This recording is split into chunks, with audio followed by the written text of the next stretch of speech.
ចេះវិធីប្រើទូរស័ព្ទដៃបញ្ជាទិញអីវ៉ាន់ពីរោងចក្រនៅក្រៅប្រទេស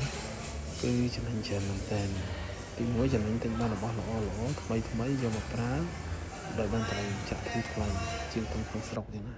ទីពីរយើងអាចបញ្ជាទិញយកមកដើម្បីលក់ដុំលក់រាយបន្តបានឬក៏មកបង្កើតឈ្មោះយើងជា brand យកមកលក់ធ្វើទីផ្សារបើធ្វើទីផ្សារដល់ចំណេញច្រើនមែនតើអញ្ចឹងណាខ្ញុំប្រាប់បងប្អូនពីវិធីការពារពីជំងឺមហារីកខ្មែរយើងឥឡូវ40នាទីស្លាប់ម្នាក់ដោយសារមហារីកហើយជាង10000នាក់ស្លាប់រាល់ឆ្នាំមហារីកបងប្អូនជួយអានភ័ស្តុតាងនឹងតិចទៅគឺប្រេងឆាបង្កមហារីកខ្លាំងមែនទែនដោយសារប្រេងឆាជាអ្វីដែលយើងញ៉ាំស្ទើររាល់ថ្ងៃដូច្នេះបច្ចុប្បន្ននេះមានប្រេងឆាគីមីប្រេងឆាคล้ายប្រេងឆាមកទឹក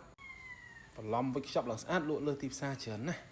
ក្នុងសកលលោកយើងមានតែប្រេងឆាពីរប្រភេទទេទីមួយគឺប្រេងឆា olive oil ទីពីរគឺប្រេងឆាដែលចម្រាញ់ចេញពីដូងប្រេងដែលគេហៅថា OBD palm oil oil ហ្នឹងនេះបងប្អូនអានឯកសារភស្តុតាងហ្នឹងទៅឃើញច្បាស់ហើយប្រភេទប្រេងឆាចម្រាញ់ពីដូងប្រេងដែលជា OBD palm oil oil ហ្នឹងគឺលក់ដាច់ជាងគេមហាសកលលោកដូច្នេះសរុបទៅបងប្អូនចង់ញ៉ាំប្រេងឆាដែលធ្វើម្ហូបឆ្ងាញ់ហើយជួយសុខភាពហើយតម្លៃសមរម្យម្ដងតែ5000លុយខ្មែរទេបងប្អូនទិញប្រេងឆាចម្រាញ់ពីដូងប្រេងហ្នឹងទៅដែលខ្ញុំបានបង្កើតឡើងហើយមានឈ្មោះថាប្រេងឆាសុខភាពកម្ពុជាហ្នឹងដូច្នេះនឹកឃើញចង់ទិញប្រេងឆាសុខភាពកម្ពុជាទៅគឺជាប្រេងឆាចម្រាញ់ពីដូងប្រេងនេះឯកសារនេះក៏បង្ហាញច្បាស់ដែរថាជួយកាត់បន្ថយខ្លាញ់អាក្រក់ក្នុងសរសៃឈាមដែលជួយការពារជំងឺមហារីកនិងជំងឺកាំងបេះដូងទៀតល្អមែនទែន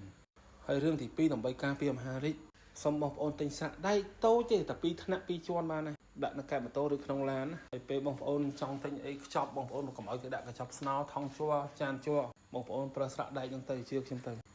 នឹងឲ្យជួយការពារមហារីកខ្លាំងមែនទែនណា